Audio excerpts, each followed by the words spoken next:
Yo, what's going on, guys? The Kitty G on EGTV, and I'm back again with another video of Vibes from the Six. Today, I got the boys with me. AK is going to be in the house. Bice is going to be in the house. Rums is going to be here for Liverpool, and Alan's going to be here. Guys, don't forget to hit that like button, that subscribe button right now, just before we get started.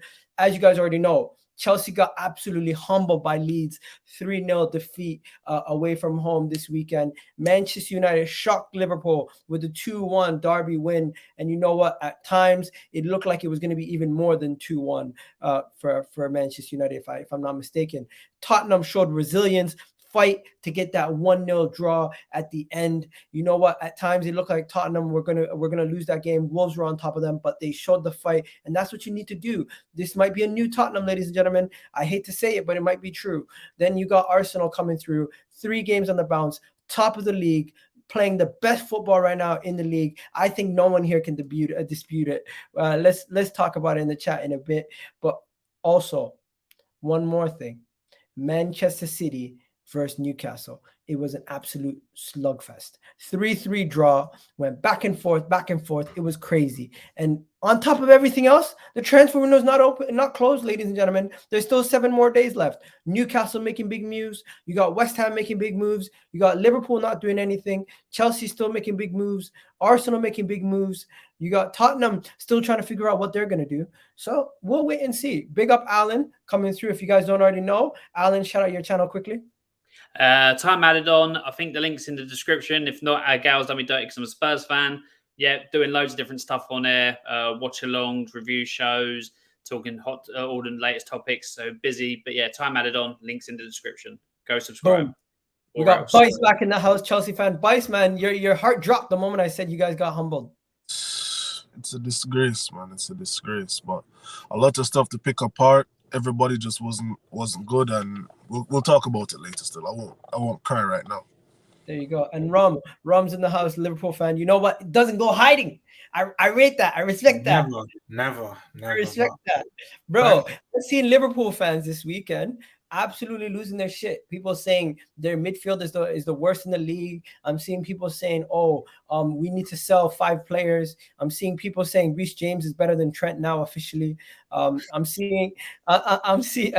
also seeing people saying they miss Mane. People saying Klopp out. The craziest one out of all of them. The craziest one out of all of them is that one girl I know, she said it's it for Van Dijk. His era is done. The Saliba era has started. What?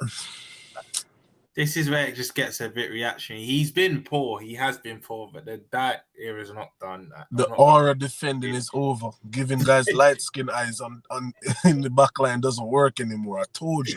It's over. We'll get it. Let's just before we begin, shout out to George keeping us updated for the draw. Newport County and Leicester facing off in the Carabao Cup. Wolves versus Leeds. Nottingham Forest versus Spurs. You could have said scum versus scum, really. You got Manchester United versus Villa, Bournemouth Everton, Liverpool versus Derby. Oh, that's nice. Man City versus Chelsea. Wow. No way. Oh, wow. Oh, that's Man easy. City versus Chelsea. Bye-bye. Peace out, Bice. Bice is now used to leaving the stream halfway through every episode. Newcastle Palace. You know, I wouldn't be surprised if Newcastle batter Palace, but Palace could also win. Arsenal Brighton.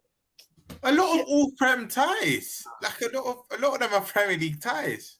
Arsenal Brighton, you know. You know what? Let's go Pam Graham Potter and these boys. Eddie Nketiah hat trick. Eddie Nketiah, if you don't know, in the Carabao Cup, he's as good as Mbappe in the Carabao Cup. He scores bare goals, just like Minamino was as good as Messi in the Carabao Cup.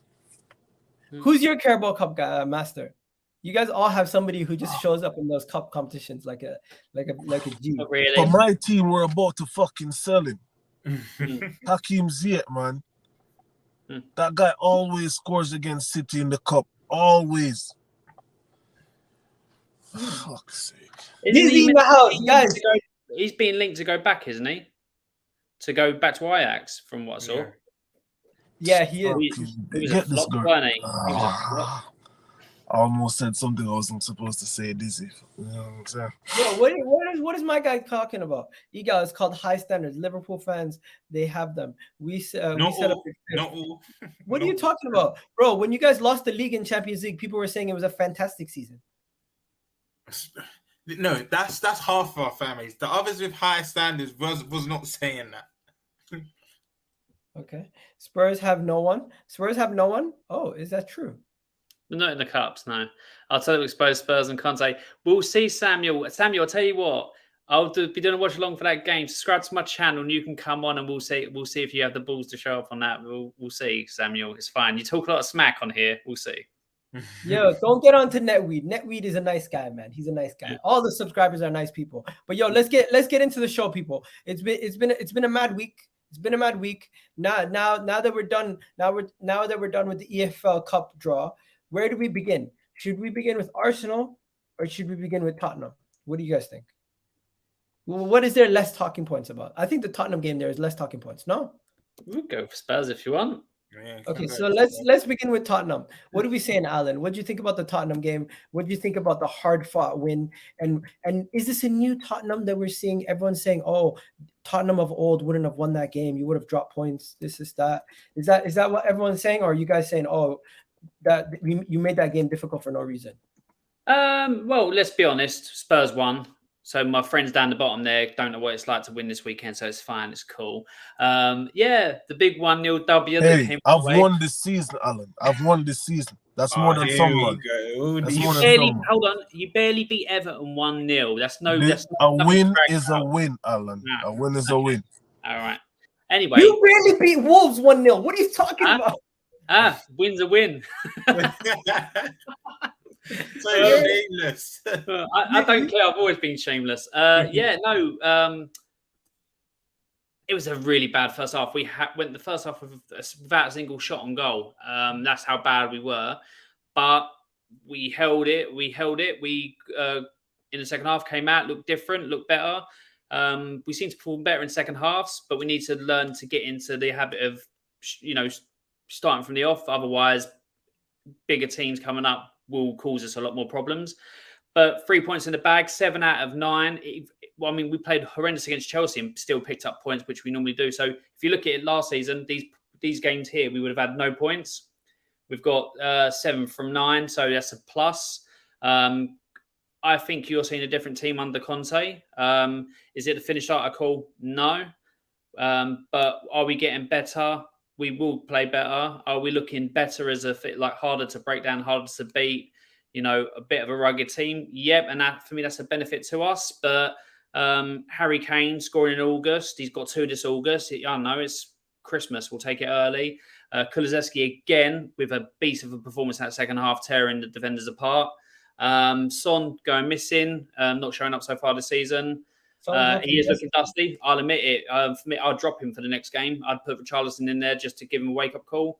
Hopefully, Romero's back to make the defence look a bit more stable. And, we go to Nottingham Forest and hopefully don't do what you guys did in the FA Cup and get slapped about. We'll go there and get a win and it'll be 10 points from 12.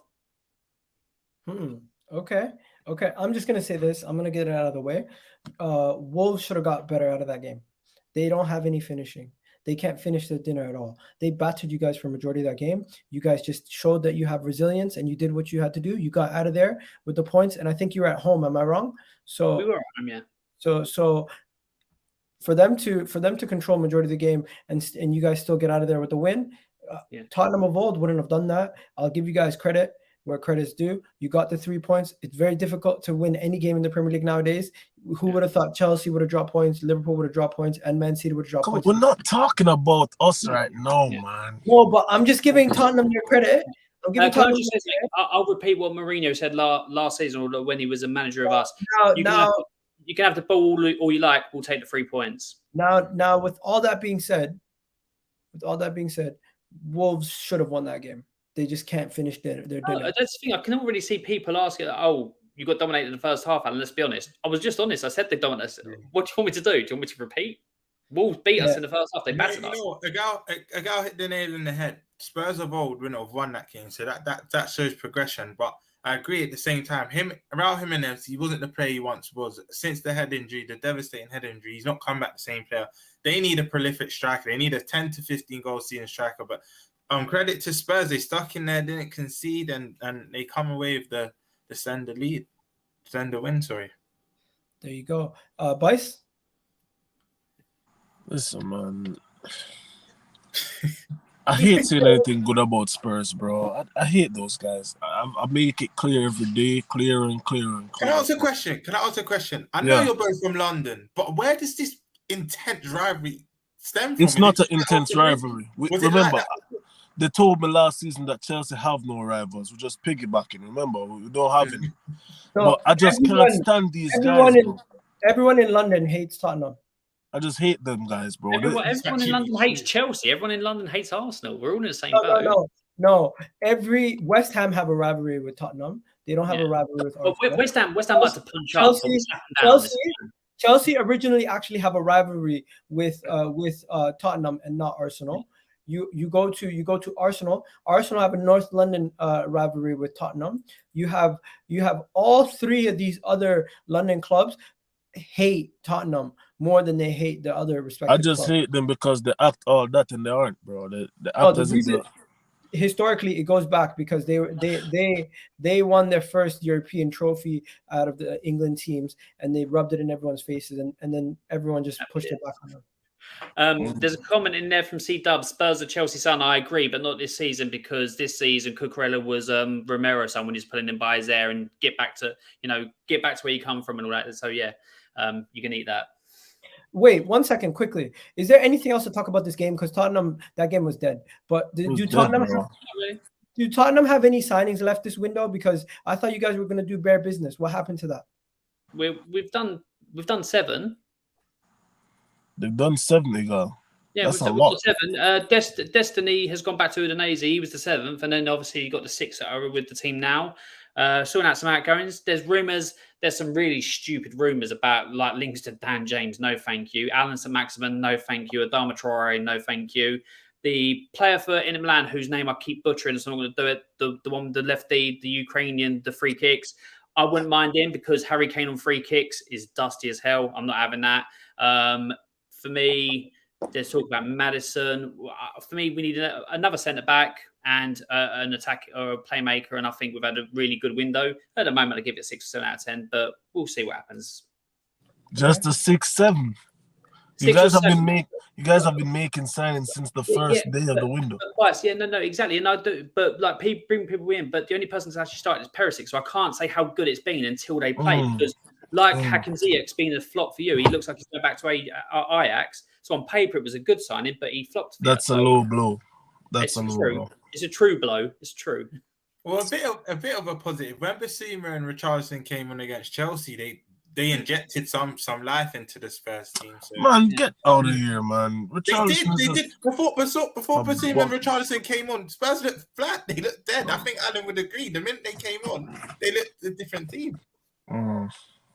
There wasn't much in it. The only one to start for Spurs this season is Perisic in the last game. Apart from that, it's been a team from last season. So we've got the points that we didn't last season, but without any new players. So for me, it can only get better, and I'm hoping it does. We'll see where we end up. We'll see where we are come in the next 5 games because we've got a couple of games like Nottingham Forest, West Ham, but then we've got Man City, somebody else, and then Arsenal. So in the next 5 games, we play 2 of the big teams. You know the worry for the rest of us rivals. Son hasn't even got started yet. We know he plays well in patches, but he's not even got started yet. When he starts scoring, that's just another problem for the rest of us. So yeah. You know what? Enough about Tottenham. There's so much to cover on. No. Let's keep going with Tottenham. There's so much to cover on Chelsea and the Liverpool game that we can't spend too much time on some of these games. Arsenal, Bournemouth. Let's just breeze through it as much as you guys want to. Is there anything to talk about negative? Because I don't think you can find one. Let me. This arrogance. I love it. Still, I love it. No, we're playing the best football in the country right now. You're playing some elite football. Everybody looks happy. I think the true test comes for you AK's in the house. Big up AK. There he is. Welcome on, everyone. What's going My on? boy. Look how I happy. know you lot didn't think you were gonna have this party without me today, man. It's not good. It wasn't gonna happen, was it? It just wasn't gonna happen. How you guys doing? Oh, man. Wallahi, bro, man, I miss you, man. People in the chat been asking for AK for a minute. They're like, No, listen. like AK. Big up everyone, man. Listen, I've been a bit busy, but we'll settled in now. Do you know what I'm saying? We're back. Hopefully every week, depending on the days. But listen, yeah, let's have a party today. You know what? I'm so glad my guy is here. How you doing, Ramon? I'm good. You didn't come. I'm good. I was telling the guy we were together a few days. Alright, we were together on, what was it, Saturday? We were together, and yeah, we'll get there when we get there. Let's carry on. What do you mean? You guys were at the game? No. On The barbecue. we went to a little barbecue, linked up at a little barbecue. Big up Daps on Saturday, and it was fun. But some of the things that were said, whew, we'll get back to that in a second. Large up my guy Monts as well, man. I know he's hiding somewhere in his room right now. All right, let's get this show continuing. First we're gonna talk about Arsenal. Then we're gonna get to Chelsea. Then we'll go to Liverpool, Man United, and finish off with Man City, Newcastle. So let's go to Arsenal now. What are we saying, people? What do you think about Arsenal's game versus Bournemouth? And Arsenal are top of the table right now. I know it's nothing to go crazy, but we're the only team undefeated at this moment in time. Only team to win our first 3 games. Scored 9 goals, got 2 clean sheets, looking good. Honestly, anything you guys have to say? Because on my end, I just feel like Gabriel Jesus and the fact that we did our business early, we look more prepared for this season than any of our past seasons, and that's why we're bearing fruits. And the teams that we've played, we've not had a real test yet. I'm not going to be one of these guys saying we're going to win the league like some of these crazy people are talking.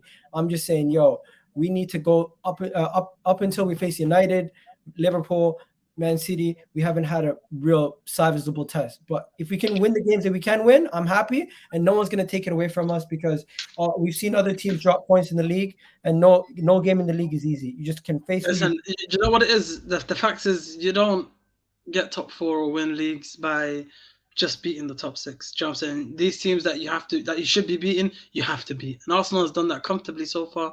Nothing really bad to say about them. Zinchenko's fitting perfectly. Jesus looks amazing.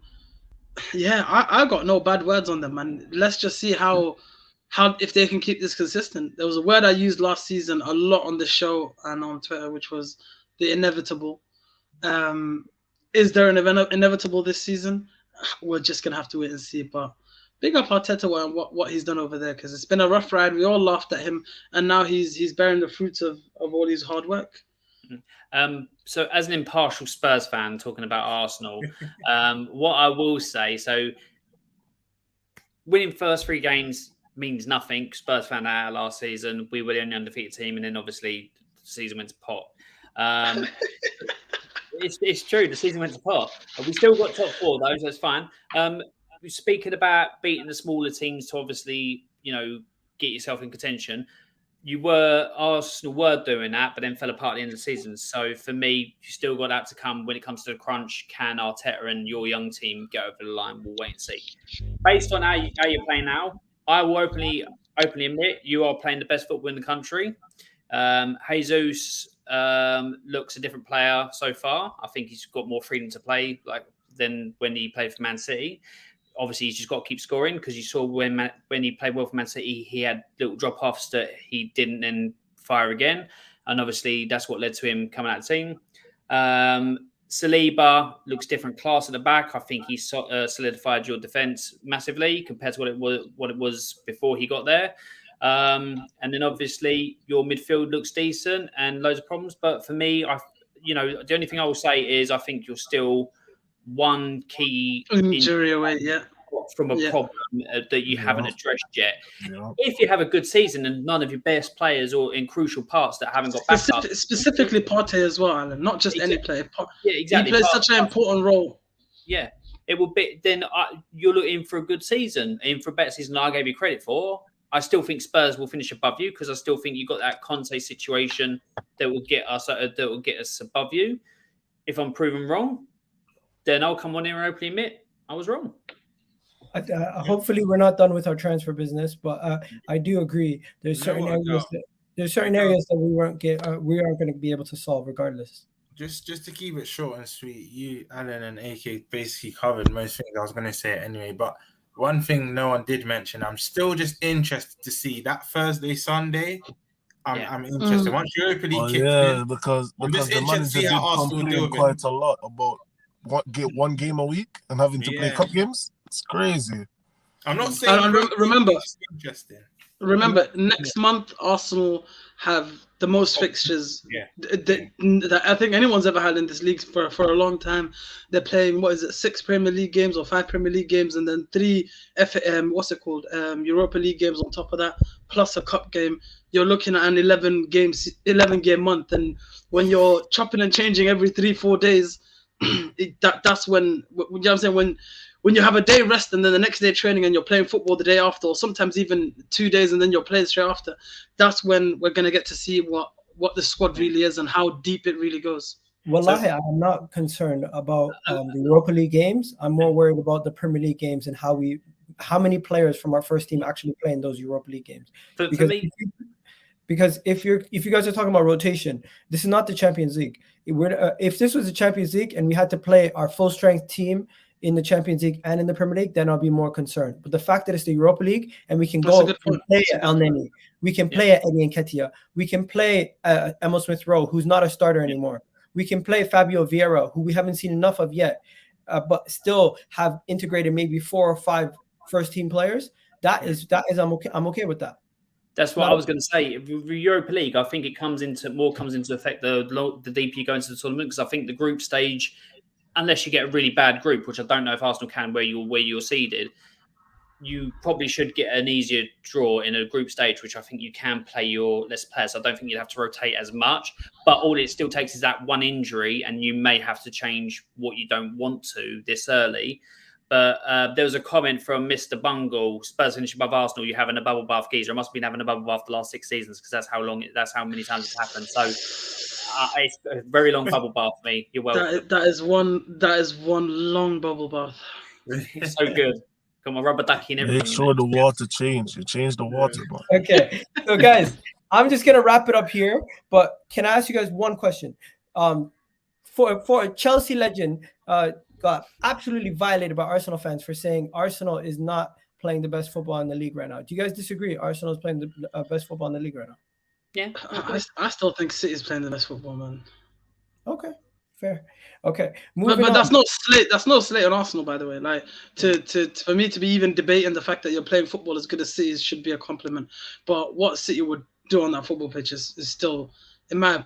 But and again, you have to take into consideration the fact that what's his name? Pep has perfected that team. They've played on that system for years, so of course they're going to be more fluid. They're going to look better. The one-touch football, the triangles, the movements, how they build up, everything about their football. People say it's boring, but I look at it as incredible, because to do that consistently to every single team that you play, to impose your style of play, not a lot of teams can do that. Not a lot of teams have done that historically, apart from a couple of Barcelona teams, maybe. So I'm still sticking with City, but Arsenal's football is up there at the moment.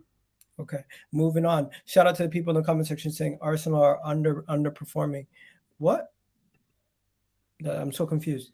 People are talking about Pedro Neto. We're gonna save that for Arsenal. Shout to them out as well. You know, that's crazy. We're gonna talk about all the other stuff later. But Vice, let me ask you a genuine question. What's worse, the 3-0 loss to Leeds, or the fact that you guys are about to spend 60 million on Anthony Gordon? You know what's worse? What? Losing 2-0 to United. But anyway, the thing is this, 2-1. 60 mil for Anthony Gordon. No matter how you slice it, is the disgrace. It's a disgrace. It's one of the... All right.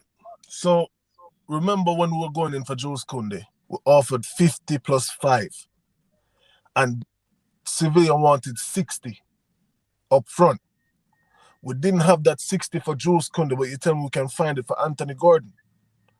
That's what I don't get. Because we could have wrapped up Koundé from like a month ago, 2 months ago, but now we're splashing 60 M's on Anthony Gordon. Makes no sense. You know what 60 M's can get me? Look at the domino effect as well, though. That is now forcing you to spend 80 million on Fofana as well.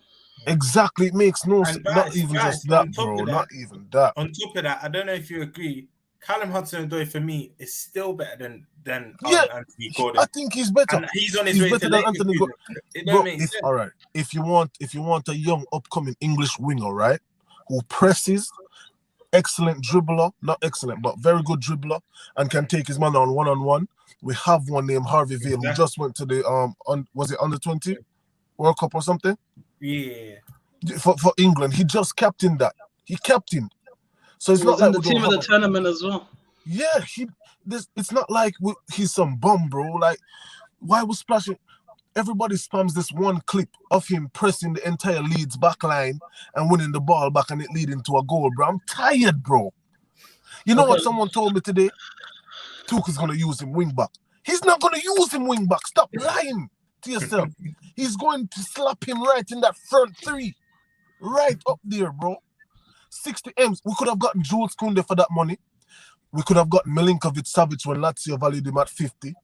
We could have gotten the wing-back cover plus another competent midfielder for less.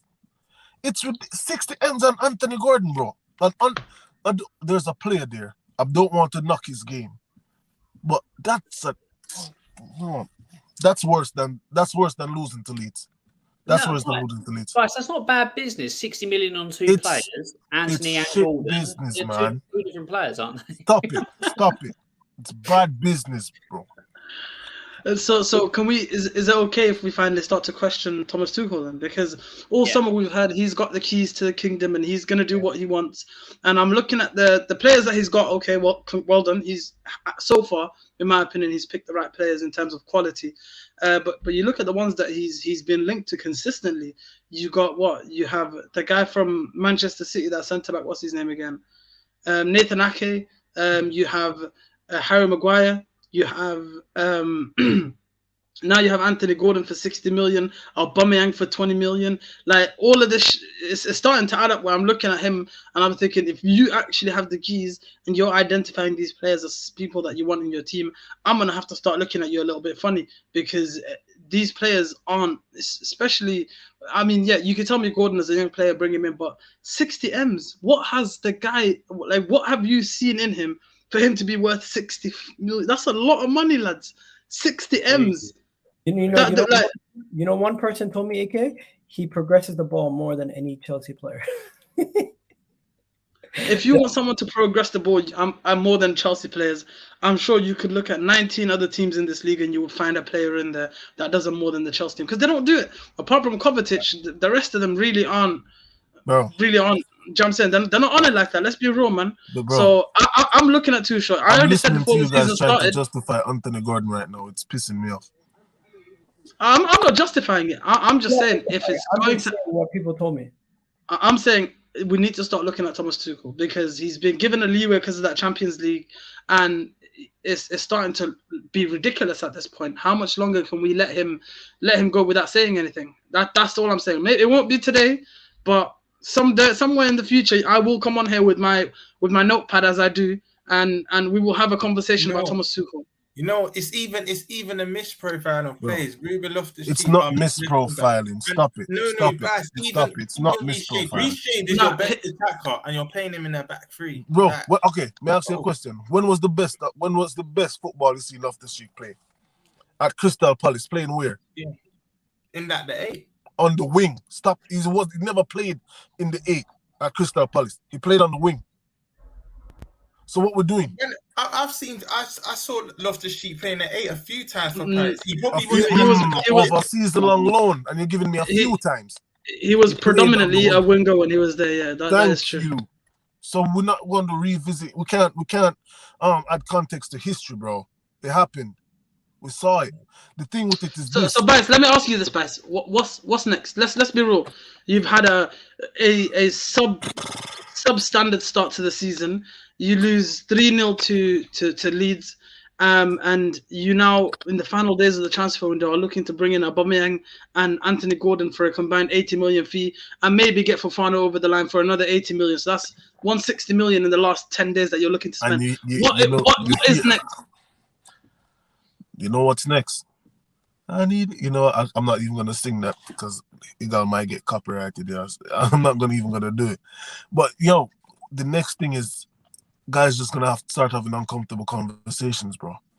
And the thing is this, when you have a manager that's doing more than just manage, it takes away from a lot.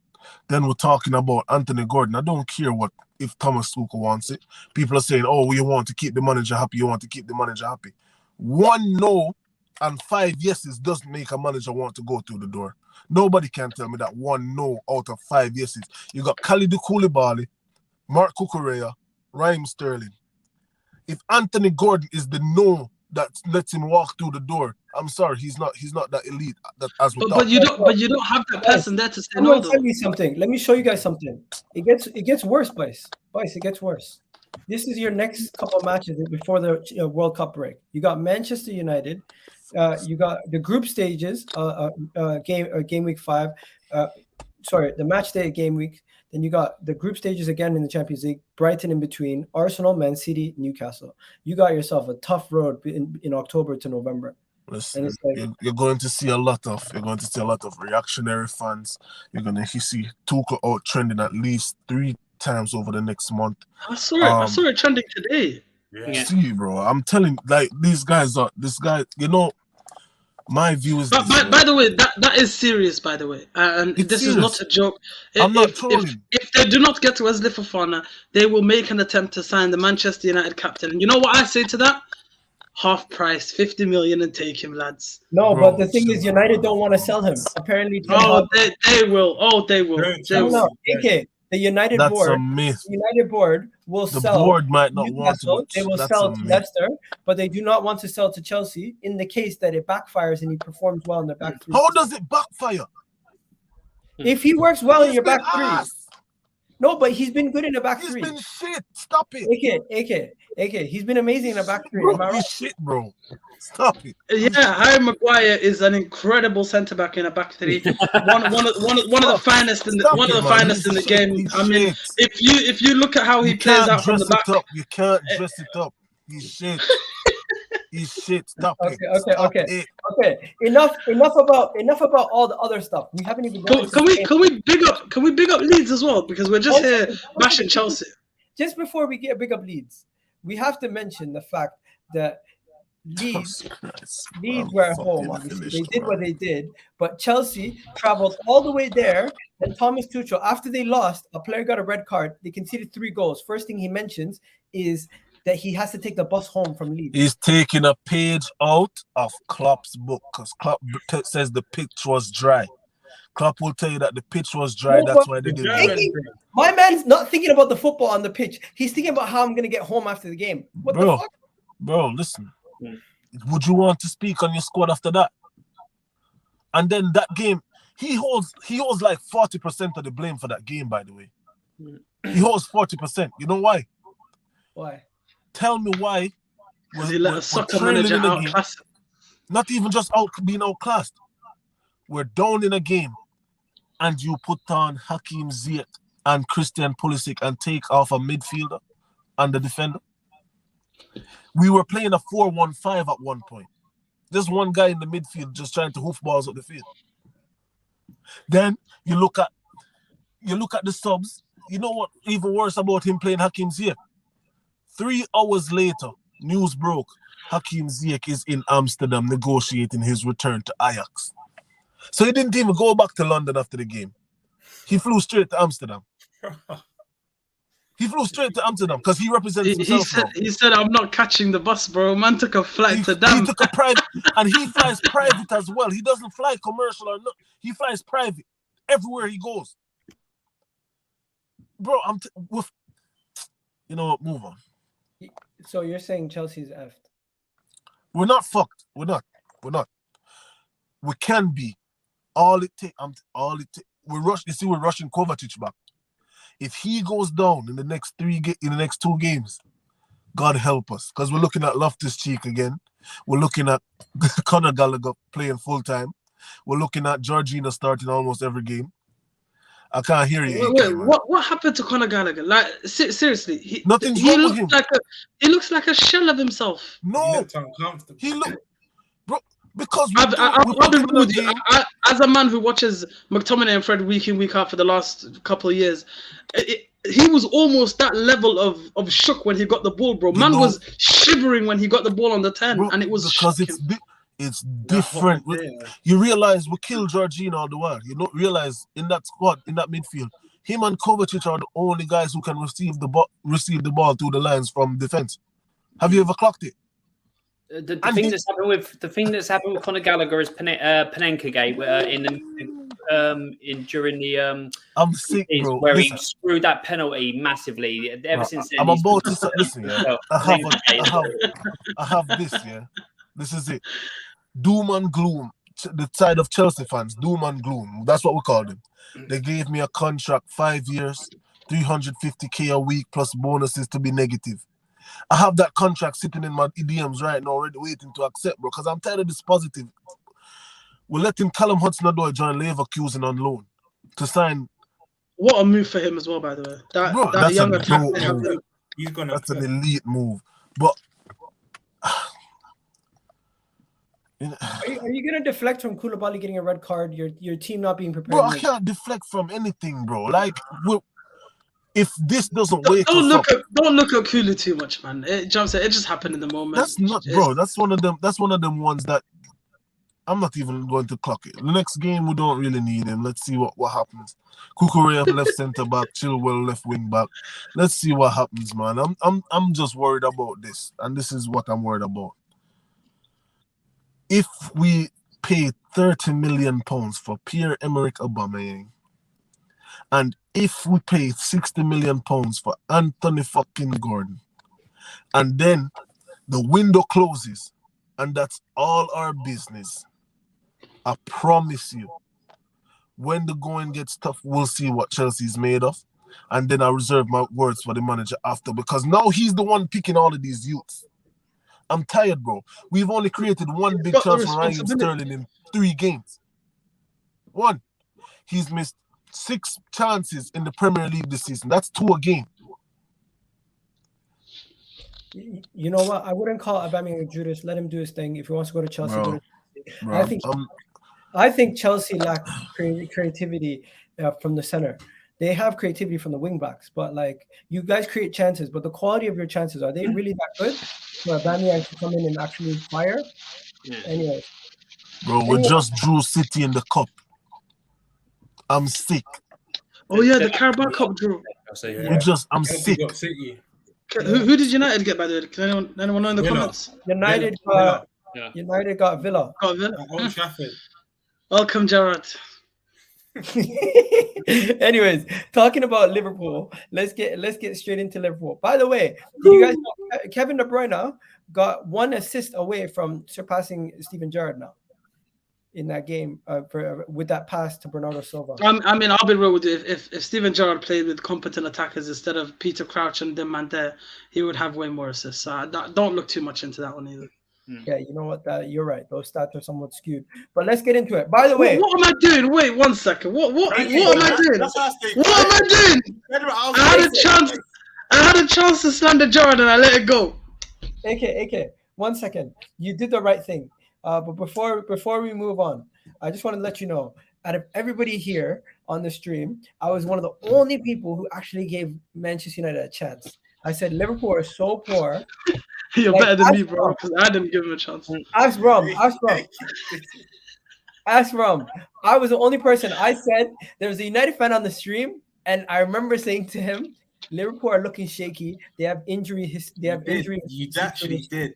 They have an injury situation, and everyone is writing off United. Everyone predicted a Liverpool win. But I could say, you know what? I wouldn't be surprised if United somehow get a draw or do the unthinkable. And you know what they said to me? What are you smoking? So you guys did the unthinkable. I can't lie to you. At that moment, I would have asked you the exact same question, bro. I would have told you what did your dealer give you this time, bro? Because let's be real. And me and Ron, we were with each other the Saturday before the game, and I said exactly what I'm about to say. I said, lads, don't hype me up, because there was a couple of United fans there. Big up Ty, big up Kaz, a couple of other man, and they were trying to hype me up and make it. You know, they were trying to find the positive in the fixture, and I told them absolutely not. There is no positives to this fixture at the moment. They're gonna come, they're gonna steamroll us, and we'll be forced to walk out the stadium because it'll be 5-0 by the 70th minute. So the whole glazers thing will actually work this time.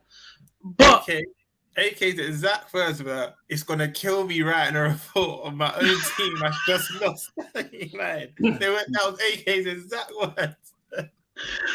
But the lads turned up, man. Let's be real. The lads, I don't even know how to put this because I don't know what happened. What I can tell you is after that Brentford game, there was one thing that I said. It wasn't about the tactics. It wasn't about the technical level of these players. It wasn't about any of that. It was about whether they wanted it or not. You could see the players, they just did not want to do the basics of football. And against Liverpool, we went back to the very, very basics. Every man was running after his man. Every man was going for his ball. The aggression was there. The desire was there. And you could tell on that pitch from minute one, when Lissandro tackled Salah and then he got up and barged him, you could tell it was a proper derby. Like they were there to play football. And Anthony Martial remontada, by the way, guys. Reinvest your stocks. The moment I knew, and I'm saying, well, this is for wallahi from the bottom of my heart. The moment I knew Manchester United were going to win this game, on the 9th minute, Scott McTominay intercepted a ball, and instead of playing it backwards, he played a through ball to Bruno Fernandes, who then played it to Elanga, who hit the post. That wasn't it. A minute later, Liverpool played a ball across the pitch from one side to the other, and I saw David De Gea close to the halfway line clearing the ball. When I saw those two things happen in the space of 2 minutes, I looked at my friend and I told him, yo, we're winning this game, bro, because these men look like they're on it today. I'm seeing David De Gea not just off his line, in the box, near the halfway line. For those of you that don't know, we never see that. I think if I made a compilations of how many times he's done that, it will be less than a TikTok, bro. That in his whole career at Man United, that's how many times he's done it. So those little things showed me that these men were on it from the beginning. The goals, I mean, the composure from JS25, man. He had Milner dancing in the box, you know what I'm saying, a slipping and sliding. And Aura, man, I don't know what Van Dijk thinks this is. I don't know if he thinks this is an anime where he can do some kind of a spell and there's a little box that comes around him where the ball can't pass through. But it's appalling. It's appalling. Like, Liverpool fans can try and protect him, but he's been appalling for the last couple of games. And that piece of defending there, end of last season. I'm hearing Liverpool fans say that, but I can't say that because I didn't. You know what I'm saying, I wasn't really paying attention at the end of last season. But from what I've seen, it's like this lapsadaisical thing that he does. This I don't care kind of vibe that he has. It's not working anymore. People are seeing right through it, and it's not good. He needs to pattern up. And let's be real, people are trying to say he's finished and whatnot. I'd love to run those agendas. Wait, does my mic sound horrible, by the way? No, you're good. Don't. That's fine. It keeps it just a little bit. I don't know. It's just a little. It's feedback. A little bit. I apologize. I'm trying to set up. I don't think I've set up correctly. I do apologize. You know the thing that's coming from Liverpool fans. Oh, he's about to play his first major tournament for Holland. He's not trying to get an injury. Forget all of that. Us as fans want to see our defenders, but we know he's a composed defender. But we want to see you put your body on in that. In that instant, listen, that goal was so frustrating that Bruno was able to point in the empty net. He was able to point, literally telling him where to shoot. Yeah, where to shoot. It was embarrassing. Trent and Van Dijk. I'm lost for words now because this isn't the first game. This isn't the second game. It's the third game in a row. And you know what? The rival fans won't see this. They'll run agendas. Trent, over the last 18 months, at one-on-one defending, has actually improved. If you actually ask any sensible Liverpool fan, guys, listen, he's trying to guess it up. It's crazy. No, he has improved. I think that's what I mean. You've not been watching. Tactical awareness is poor. He's been getting beat at the back post all the time. But the last 8 year to 18 months, his one-on-one's improved. But Monday night, he got exposed again. Rashford, Elanga, everyone that was coming up to him, his one-on-one skinned him. Like you said, Van Dijk it's almost like he's the victim of his own success. Teams are catching him out now. He's too composed. He needs to stop thinking. He needs to stop putting trust in Alisson. He needs to stop putting trust in Trent of all people. Our midfield. You know what, AKA? I said to you on Saturday, and I even said before the game, I was live with Monts. I said, you know what? This midfield stinks, but because it's United, I still think we're going to nick a 2-1 or 1-0. But you know, in the back of my mind, I thought, You know your back four. They weren't present for any of the batterings last season. For Yeah. when Ten Hag changed the personnel, and because you United fans were calling for this, Maguire and Shaw to get dropped. You wanted to see Velasco, you wanted to see Varane, you wanted to see Martinez. I thought in my head, there's something different going on here. There's actually something different. And we struggled. It's happening. Fulham is happening in the Palace game. We're still continuing to play a high line. And I know that's what we've had success through that the last 3-4 years. But if you're against pace, Klopp needs to have the tactical nous now just to drop back a bit. You have to change something because Zaha exposed us. Mitrovic exposed us. Cabano and Bobby Reed against Fulham were exposing us. And then you see they have Rashford, Elanga, and Martial and the Sanchos. Just change something, and the same thing happened again. I knew at 1-0 down, I thought we'll probably nick a goal, but United are winning or drawing this. Honestly, it was so frustrating. Do you know what it is? And I have to say, and I have to give a shout out to that back four that we had. That is Manchester United starting back four. Unless Man United bring in a right back that upgrades Diego Dalot, that is our starting back four. And I think Erik ten Hag knows this. We have Malacia, Martinez, Rafael Varane, and Diego Dalot for the time being. That should be our starting back four. I have never ever seen, and okay, maybe never ever is a bit harsh, but in the time that Harry Maguire has been there and has been consistently playing, I have never ever seen Man United make a tackle and then the centre backs go punch each other up the way they were hyping each other up, go up to the goalkeeper, and like these things might seem like little Sunday football shit, but these little things are these are things that we have not seen. The basics, that's what we've been missing. So that is the back four. Casimiro is going to slot in perfectly, in my opinion, in front of them, and you can play him alongside if you don't get another midfielder, whether it's Eriksen, whether it's Fred, or whoever you want to play. I'm sure you'll find someone to do that job. And the most beautiful thing was there was a moment when that camera panned to the bench and you had Maguire, Shaw, Wan-Bissaka sitting next to each other, and right above them you had Cristiano Ronaldo. That is it. That is it. No playing time for none of them. They want to jump in a Europa League game? Be my guest. Be my guest, because that is now the B team. I'm so sorry to say this, and you might know how much love I have for Ronaldo. Alan Igal, you might know how much love I have for him, but he cannot do the things that we need him to do in this Manchester United system or the type of football that we want to play at the moment. I just pray for now, AK, and I would say it's typical United, but obviously you've got a new manager, new philosophy.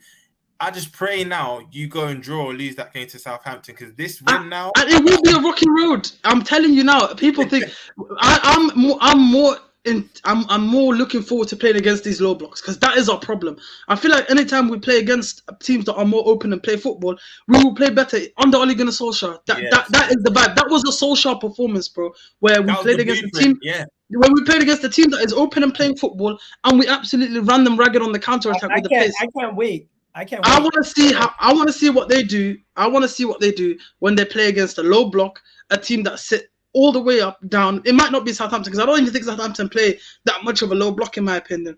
But when they come up against these teams that will sit back and give you the ball, I want to see how you break that down. When you have them confined in their own box and you have your centre-backs close to their box, that's when I want to see what you're able to do. I want to see those triangles. I want to see those passing movements. I want to see them angles. That's what I'm looking forward to. But as for Monday, phenomenal, sensational, brilliant, exactly what we needed as fans, exactly what they needed as players, exactly what he needed as a manager. A big win to kick off your season, and there's nothing more to it. It's 3 points in the bag. We're not going to over-celebrate it. We're not going to overdo it. We're not going to say we're title contenders, blah, blah, blah, because none of that is true. On to the next game and just consistency, man. Let me just be humble for a second and be like, yo, AK, respect to United. You guys actually played good football, and you guys showed what you had to do. But the main thing you said was the work rate and the work ethic. Now, I'm giving credit fully to United for the result. You guys outworked them, you outperformed them, but at the same time, that Liverpool team was injury riddled, and that midfield was very, very poor. What you guys did that was smart, you bypassed their midfield. With the ball playing center back you have in Lisandro Martinez and the ability he has on the ball, you bypassed the midfield and went straight to... Hold on. No. Give some credit to Scott McTominay, because he was breaking the lines as well. I'm going to give credit to him too. A lot of your players performed well, and they performed outside their skill. I just want to say, when they beat us 5-0 last season, Milner and Henderson both started that game. They were both present. We can sit here and talk about Liverpool midfield being poor, but it was that same poor midfield that absolutely battered us last season. So I'm not taking any credit away from them. And you want to know one more thing? You gave us a taste of our own medicine. You just did the basics right. All the 50-50 intensity, what we're known for, you outran us on every scale. Every scale. And finally, just before we I'm just gonna do a quick graphic. I don't have the graphic with the yellow stuff, music, but basically this is a team 4 years ago. 2018. They had Salah, Firmino, Milner, Henderson, Robertson, Van Dijk, Matip, but Joe Gomez could have been playing that game also. And you have Trent. And it just goes to show you, like, not a lot has changed in this Liverpool team in years. Well, for me, I can help Liverpool. I know that FSG doesn't want to spend much money and all that, but I can help Liverpool with their midfield. His name's Harry Winks. His name's Harry Winks. He's available on a loan. March and all that. Would you give them Oliver Skip? No, Oliver Skip. He doesn't score. Harry Winks is available. We'll do it on a loan. You know what, guys? You've been trying to sell him. You've been trying to sell him on this show for almost a year now. Just so you know. I'll give him away for a pack of Smarties or a Curly Whirly, something like that. At this point, bro, did you see Husam? At right centre. One second. AK, did you see Husam? Husam said he would take Scott McTominay at this point. I mean, that's a howler. Yeah, he's doing too much. Husam was doing too much. I was on his stream yesterday. He was angry, and understandable. Alan, he actually said Winks. When I was on Husam's stream yesterday, he said, I'll even take Harry Winks to McTominay. He was naming so many mad players. Yeah, that's what I'm saying. Legit, I'll take El Neni for Fabinho backup. I'm like, you guys make fun of El Neni being a Partey backup, but you'll take him as a Fabinho backup. Honestly, can I just say as well, while we're still talking about Man United, last season, you got 9 while we're talking about Man United, can I just say as well, welcome to the best DM in the league who has officially joined Manchester United. 5-time Champions League winner. You know what I'm saying? The one of the best of his generation, to be honest. And he will bring a lot to this team, and he'll definitely. People keep talking about what he can bring to this team. I'm telling you, just look at that game that you just watched and think of all the things Scott McTominay was doing right, and look at them being done correctly. That's what he will do. AK, you know the downside to this though? United fan, you lot are like little kids. You wave your new toy in Casimiro, and it's like you just forget about the bigger picture. What happened to the Glazers out protest? And how long have I been saying this? I think I said this on the show at the beginning of this year. I said there's a way. You see how there's a cycle for Arsenal that people like to bring up. This is the cycle for Manchester United.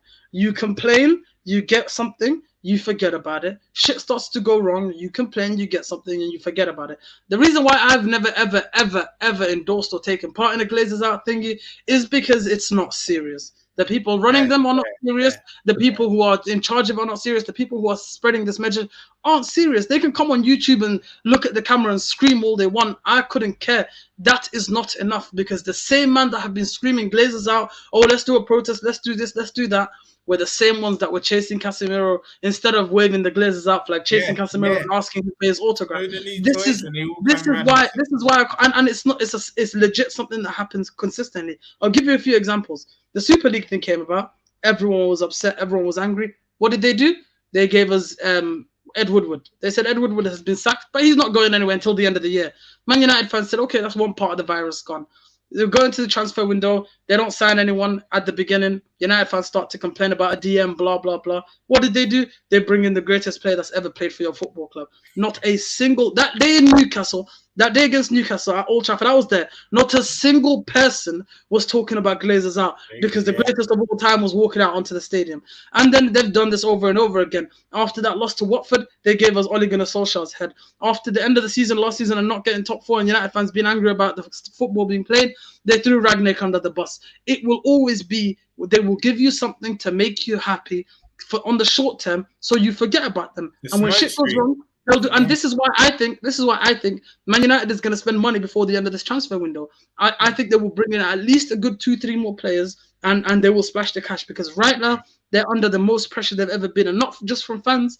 Mainstream media is involved now. You have the likes of Darren Neville on Sky Sports shouting Glazers need to leave this football club. So they're going to go spend money to make this fan base happy, so they forget about them at least until after the World Cup. And then when they start complaining in January, they'll go bring something else. They'll go do someone else, or they'll give them a 10% share in the club or something to keep. You know what, AK, no one is serious, bro. And until you lot get serious, no one's gonna take you guys serious. You know, AK, on your point of you saying 2-3 signs will come, I reckon you'll get Anthony over the line. And look, Rangers has just knocked out PSV. Gakpo his price is gonna drop now, so that's another one that's probably gonna go over the line as well.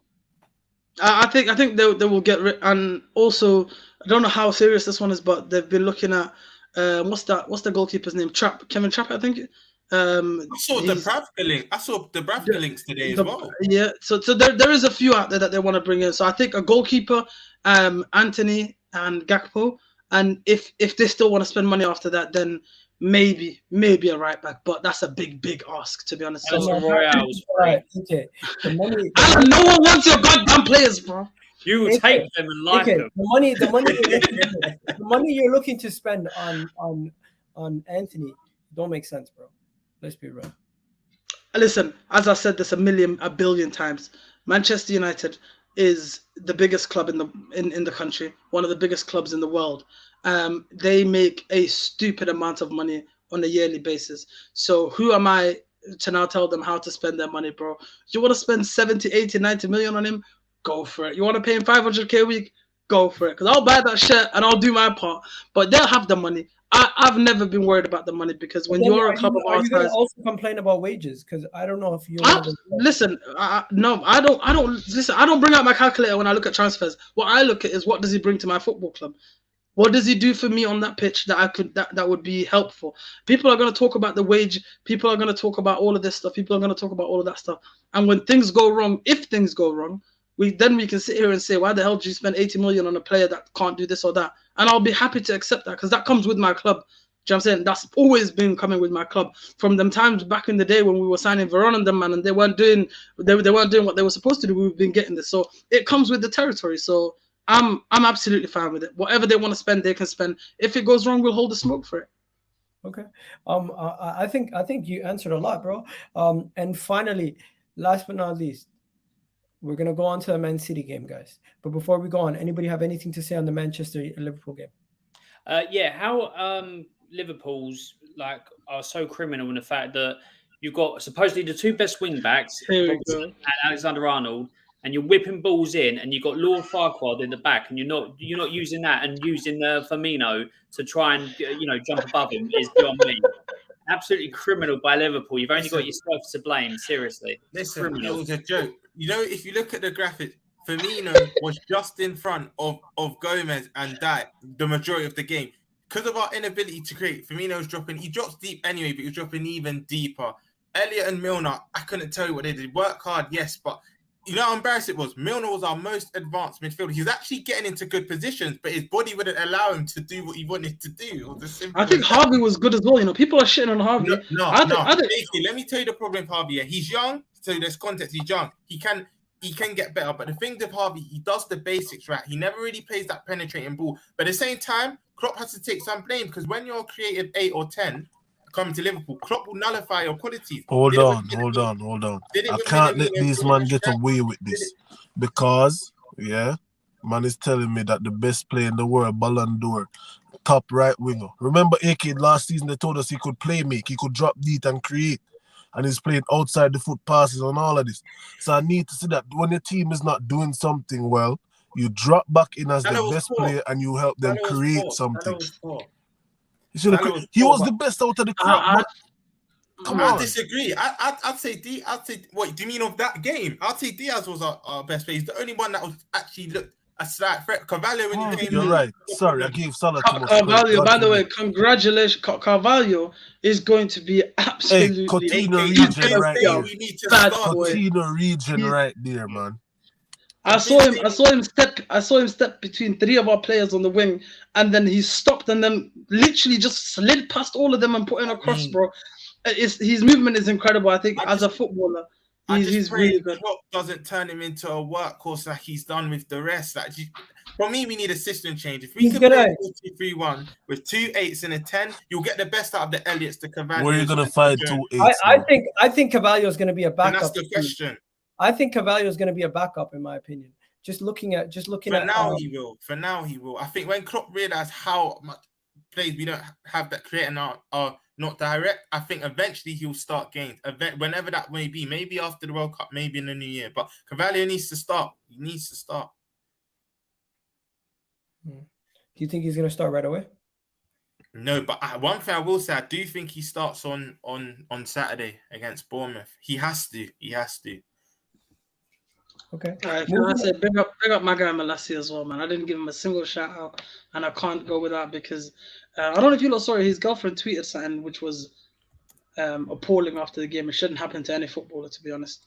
And I'm sorry he had to go through all of that. If you didn't know, well, when he got home after the game, he put his keys on the table and then he reached back into his pocket and he found an Arab man just sitting in there, which was a bit mad. So unfortunately,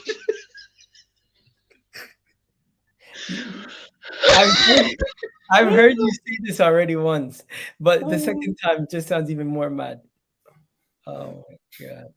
Pocketed. Oh, I love it. I love it. Let's fucking go, man. Wallahi, man said Arab pockets. What the hell? Whatever, wallahi. Yo, anyways, let's get on to the Man City game, guys. What do you think about that spectacle? The Arab derby. You had Dubai versus Qatar. Yeah. What a game! First Was it Dubai versus Saudi? What was it? Or Qatar versus Saudi versus yeah. Can I just say, Newcastle have shown that if you turn up to play against Qatar is PSG, by the way. all sorts of problems. They run You and have shown that to us as well down the years. Spurs have shown us that through the years as well. Man City are our side chick. It's fine. They're our side chick. I can say that with confidence. I'm not going to say what about them. Back on City, like that 2-0 loss to Madrid, it just did loads of them. They've come back from 2-0 now. I think it's 3 times. Newcastle, the West Ham game, and the Villa game now. Since that Real Madrid defeat, they have this heritage now of 2-0 down. Yeah, we're not defeated. Because let's be honest, if Newcastle were more clinical, that could have been 4-5. Do you know what I mean? But they just wasn't. And City just the thing is, this is why they're a scary team. Because even when they're behind, when they went 3-1 down, a lot. Let me ask you, Free, did you think they would lose or draw or whatnot when they went 3-1 down? Absolutely not.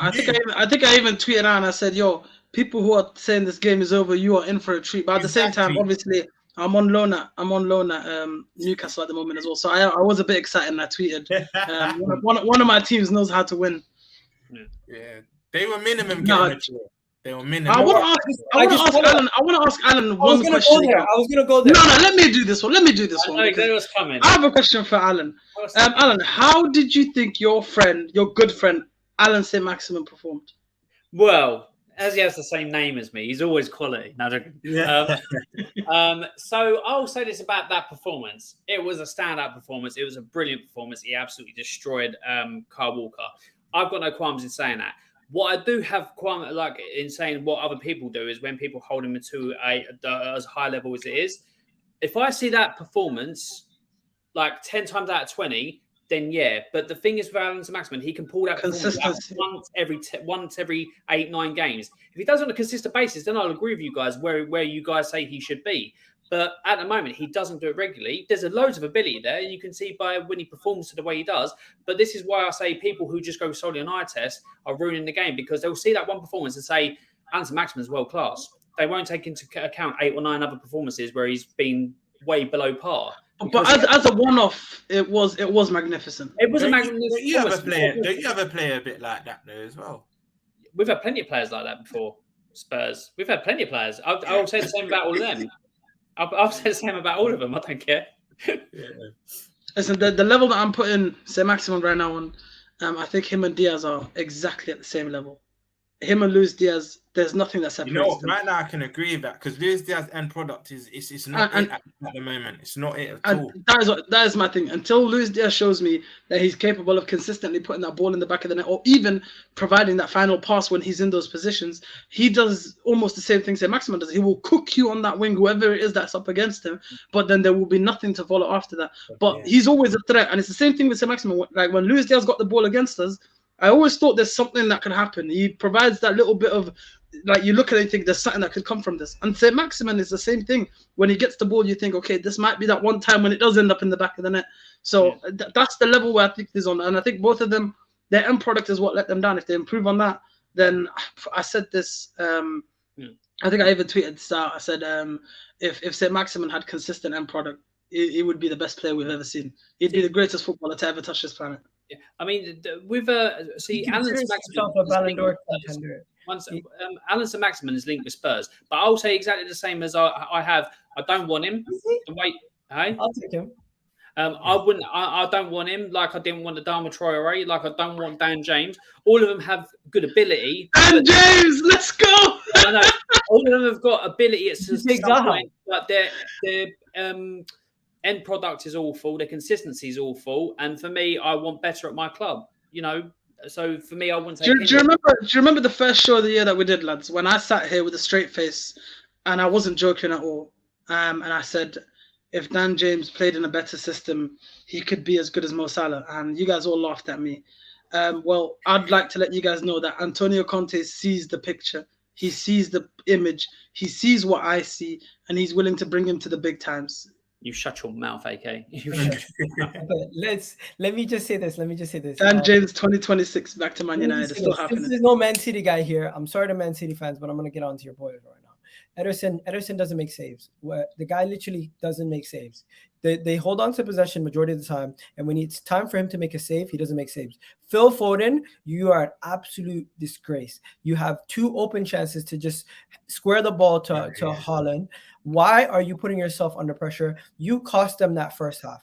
You could have easily been up 2-1 that first half, but instead you went into that halftime down 2-1. Where Phil Foden easily could have just squared that ball. If that was anybody else, if that was Bernardo Silva, if that was David Silva, if that was Jack Grealish, if that was anybody in that Man City team, except for Riyad Mahrez, because we know Riyad Mahrez will square that ball. Miguel, sorry to cut you. It happened even in the Bournemouth game because they won. It was forgotten about, but it's happened 2 games in a row now. It's like Haaland must have took his girl or something because he just doesn't want to square it to him. Well, first things first, I think you're being a little harsh on Ederson. I think Ederson, when called upon majority of the time, I think he does save. Okay, but that was obviously. But when he doesn't, obviously City concede. When City concede, it's a big deal. So we all know that it was an Ederson mistake. So I feel like it's always amplified. I don't think Ederson makes as many of those howlers or as many of those not saves that he's supposed to make as he doesn't. But Foden, I feel like that people have gotten to him. You see how everyone always says Foden needs to bag more. Foden needs to bag more. I feel like the man has sat down and he said, "Yo, I need to be putting the ball in the back of the net more." And it's really sitting on his head. So when he gets in, but this is what I'm saying. I feel like it's in his head now. When he gets in those positions, he thinks I should be the one putting the ball in the back of the net because they're going to talk about it if I don't. And it's playing with him. So I think he needs to drop that ego. He needs to get that shit out of his head and just play his football, man. Yeah. This is beyond greedy, boys. My boy in the comments saying Foden needs to be dropped. I'm tired of him being greedy, bro. AK getting 100% comments from City fans. Love to see it. There you go. Everyone's in agreement. I saved Gerard from a cooking and I've complimented City. There's something wrong with me, lads, man. I need to go get a checkup or something. Yeah. Today, AK is being objective. I like it. I'm not gonna lie, guys. One more thing that I wanted to mention about City, that pass, that thing made Kevin De Bruyne. No. He passed the ball. It took a deflection off the Newcastle player into Silver's thing. That was not. It was lucky. No, I'm sorry. Let's. No, it took a deflection. No, it took a deflection off the Newcastle. Alan, look at this. Bernardo Silva's not even in the picture when he starts to make the pass. Okay, that's fine. Then he passed the ball, but the Newcastle when he passes the ball, he sees Bernardo Silva. Let me finish. No, if the Newcastle player is defending properly and standing properly and doesn't act like a twat, he gets the ball. He is standing in front of the ball. He's opened his legs. He finds between his legs and gets it to Bernardo Silva. You're telling me that this was an accident? No. What I'm saying is the vision was good, but his pass, if the Newcastle player was defending properly or standing or just standing correct, he was clearing the ball. He was caught off it deflected off and went into the thing. It's not a great world-class pass like other people are saying. It was lucky and it went through and they finished it, but it's not sublime. He's done much better and you're diluting what he's done previously in the world-class balls he put by saying that's on the same level. That's all I'm saying. I'll say this. I'll say 8 out of 10. 8 out of 10 players don't see that pass. No, and that's fine. But 8 out of 10 defenders clear that without any problem. It's true. Oh, I hate Alan, man. I hate you. Why you got to ruin the parade, man? Listen, Kevin De Bruyne, I'm seeing people putting him in top 3, top 2 greatest midfielders the league has ever seen. All I'll say to that is yikes, because this league has had some great fucking midfielders. But he is every day making a stronger and stronger case as to why he should be up there with the best this league has ever seen. And I think eventually, if he does carry on doing what he's doing, eventually it will be inevitable, and no one will be able to sit here and make an argument as to why he can't be amongst the best. But at the moment, I just think it's a little bit premature. And if you notice, these comments always come up after he does an incredible thing. And yes, I get it, but there's nothing bad I can say about him. KDB is up there already. In my books, he's already up there, but I can understand why people are a bit hesitant to put him in those conversations just yet. What about your Haaland prediction? How do you feel about that now? I'm 100% sticking by that. And if you don't know what the Haaland prediction is, what was it? I predicted because, and let me explain this, because I feel like Mons did me dirty and he cut out the whole part where I explained it, and he just posted the prediction by itself, so it looked crazy. What I said was, because of how City play, because of how they're so meticulous with their style of football, when a player joins that team, it takes a while for them to get used to that style of play. There's, apart from, Edison's the keeper. You can't name me 2 players that have walked into City and hit the ground running straight away that Pep's brought in. It just hasn't happened. Players need time to get used to how City play, and Pep Guardiola has changed a little bit of how they play. If you look at Kyle Walker did not hit the ground running when he came in. Kyle Walker had that. It's Edison, yeah, but you had that. They've changed their style of play a little bit, which kind of puts my prediction into the shit, because they're playing a bit more direct and they're playing the balls in behind, which I didn't expect them to do. But I predicted, which I'm slowly regretting game by game, that Erling Haaland will get 13 Premier League goals and no more. 13? 1-3. He's already on 3, my guy. Listen, it might sound crazy, and I know it does sound crazy, but the way I was looking at it was I was just using what we know from City historically to come to a decision. I hope you didn't make a bet. No, there's no bets. I don't make bets anymore. But when I saw City in the first 2-3 games, and I saw that they did actually change the way they play going forward, and there was a little bit more directness. There was balls in behind defenses, and these are things that we don't normally see City do. They're more play in front of you until they penetrate you. So it was a bit of a shock to the system. So my prediction might go to the absolute shits, but that is what I said essentially. Yeah, and very quickly, there was a comment from Ethan that I wanted to touch on. He said, Alan, why does City hate? So obviously, I dislike Man City because obviously all the success they're having and all that, that's fine. But in regards to the thing, I'm sorry. Like I said, in regards to Kevin De Bruyne, I agree with everything AK said. He is up there with probably the best midfielders in the Premier League ever and all that. And he's in contention to probably be named the best ever by the time his career ends. But I'm not having a deflected pass that wouldn't have gone nowhere near if the Newcastle defender could defend it correctly as one of his best ever. He's played some sublime balls, some fantastic assists in his time, much better than that. And people are trying to put that on the same level. That's all I'm saying. That's not as good as what he's done previous. It's not saying he's a bad player or a hate on him or hate on thing. It's just being honest that it wasn't as good as these other things. And people going, oh, it's up there with his best. I'm sorry, it's not. Okay. Spurs fans hate on City because they're jealous. Anyways, let's hate on him every time we beat him. Yeah, that's right. Okay, there too. So they're your whipping boys. I'm just gonna wrap it up. I'm jealous of City right now as well, man. I don't think anyone wouldn't be. They've won how many Premier Leagues in the past couple of years? Pretty crazy. Just the only thing is the Champions League, right? And then I'm just not jealous of Liverpool, because God forbid I get one league title in 30 years and then I go back to sleep. Bro, are Liverpool finished? No. When you I'm say not afraid it's too premature, man. As if they, because obviously they've got problems like with defense, with injuries and stuff like that. If they continue to have a bad season with injuries and like the way Liverpool playing with that team, if they buy no one else, I'm not afraid of them at all. For me, they're finished outside top four. Ask me that after the window, because we got 9 days to save our season. I don't think we'll bring anyone in, but you still have to be hopeful. Can we actually talk about this for a second? Just sorry, before we end, because it is it's abysmal, bro. Like you can see, I'm gonna compare it to United situation, even though it's nothing like United situation. But to have a glaringly obvious problem with your team, and to have, we know they have the money. I don't like when people say they don't have the money because we know they have the money. Highest turnover last and this is what I'm saying. So we know they have the money, and to have a glaringly obvious problem right in front of you and just refuse to find a solution for it, it's one of the most incompetent things I've ever seen, bro. AK, for me, it's not even FSG. I think it's Klopp being stubborn. I actually think it's Klopp being stubborn. I think if Klopp actually goes to FSG and say, look, and I want this play for this amount, I think they'll cough up the money. But I just feel Klopp, I genuinely think he believes what he has found. He loves the underdog story. He loves the superior. So I genuinely believe he feels you don't need anything. But the reason why it kind of contradicts, because why do you then go in for Tchouaméni at the start of the window? So that shows me you're just being naive. You know we actually need time. But with Klopp, he wants exactly who he wants. He's being stubborn because it can't be Bellingham right now, because it wasn't Tchouaméni's out. You know what? To the detriment of the team, I don't feel I need anyone in it. I think his stubbornness from Klopp, honestly. Harry Winks is available.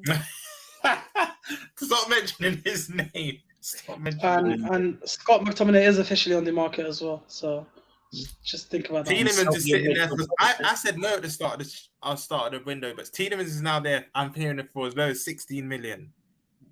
I don't know what's stopping us, honestly. God forbid. Imagine Tielemans trying to do all the running they do in Liverpool. He would fail after the first game, bro.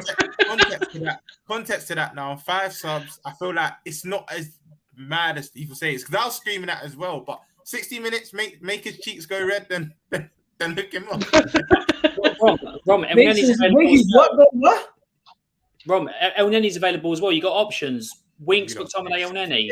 No, Elneny's not going nowhere. Elneny would have started. Do you know what it is? Just for you, my friend. Just for you, because we're rivals. McTominay is on a discounted price, bro. The same way for Chelsea, Harry Maguire is on a discounted price. How much did we pay for McTominay? We paid nothing for him. So how about this? If I was in charge of Man United, I would pay you to take McTominay. How about I'd pay you 15 million and you can have him. I know we've got Scottish heritage through generations. Come on, man. This is what I'm saying. But it's not happening. It's not happening, bro. It's not happening. It's not happening. I'm just saying, the last time you lot won consistently, a Scotsman played a big part in that. So just think about it tonight. I like Klopp's excuse. I like Klopp's excuses though this season. How many more is he going to come out with? Dry pitch, better thing. Exactly. He said if the game didn't end when it. What did he say? Something like, if the game wasn't 90 minutes, we could have won. Or if the game carried on, we could have won. What? Bro, he said after the game, AK, this is the one that spun me. I truly believe we won this game. That's the way I saw it. Yeah. What were you watching? He said he's playing dry pitches. He's playing witches. It's pathetic now. It's actually pathetic. You know what? Tuchel's worse. Tuchel blamed the flight home. Thanks for backing me, Gal, because I didn't even know that. Tuchel's worse. He said I have to drive home from Leeds. The players are taking planes and I'm driving home. So. It must just be a German thing then. It has to. It just has to be a German thing. I mean, the best German manager in the world did win 7-0, and a Liverpool man or former Liverpool man played a big part in that win as well. So keep your eyes on that one as well. I don't mention his name. He's gone. We need to. That ship sailed.